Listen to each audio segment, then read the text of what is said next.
Née dans une montagne lointaine, une rivière s'éloigna de sa source, traversa maintes contrées pour atteindre enfin les sables du désert. Après tant d'obstacles, elle tenta de franchir celui-là. Mais à mesure qu'elle coulait dans le sable, ses eaux disparaissaient. Elle le savait pourtant, traverser le désert était sa destinée. C'est alors qu'une voix comme venant du désert se mit à murmurer. Le vent traverse l'océan de sable, la rivière peut en faire autant. Au lieu de te jeter de toutes tes forces contre l'obstacle comme à ton habitude, laisse le vent t'amener, il te fera passer. Comment est-ce possible? Laisse-toi absorber par le vent. La rivière trouvait cela inacceptable. Elle n'avait encore jamais été absorbée par le vent. Elle ne voulait pas perdre son individualité. Comment être sûre de la recouvrer une fois perdue? Le vent, dit le sable, remplit cette fonction.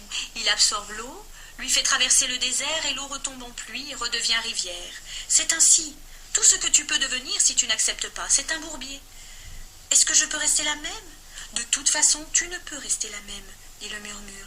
Ta part essentielle est emportée et forme à nouveau une rivière. Même aujourd'hui, tu portes ce nom parce que tu ne sais pas quelle part de toi-même est la part essentielle. Ces paroles éveillèrent en elle des résonances. Elle se rappelait vaguement un état où elle, ou une partie d'elle, s'était retrouvée dans les bras du vent. Elle se rappelait aussi que c'était cela qu'il fallait faire. Alors la rivière se leva, vapeur d'eau, jusque dans les bras du vent, puis s'éleva légère avec lui. Le vent l'emporta jusqu'au sommet d'une montagne où il la laissa doucement tomber.